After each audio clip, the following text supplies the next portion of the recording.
বাকি 63 জেলায় ওমর বয়কট।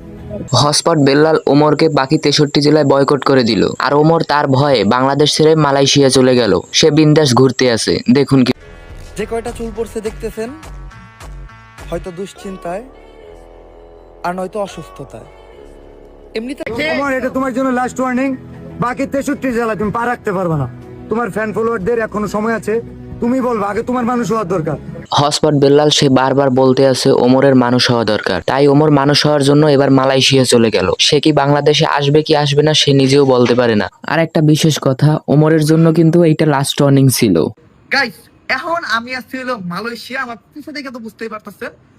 আর সবথেকে ইন্টারেস্টিং বিষয় যেটা, মালয়েশিয়া আসার পর আমি যে হোটেলে উঠছি, এই হোটেলে আমি রুম নিছি 64 তালায়।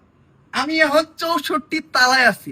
হটস্পট বেল্লাল ওমরকে 63 জেলা থেকে বয়কট করছে। তাতে কি ওমর সে 64 তলার উপরে বিল্ডিং এর রুম নিয়ে বুক করা আছে। তোমার আগে মানুষ হওয়ার দরকার, ঠিক আছে? আগে তোমার মানুষ হওয়ার দরকার। আমি 24 ঘন্টা সময় দিলাম, না হলে বাকি 63 জেলায় ওমর বয়কট। ওমর বয়কট।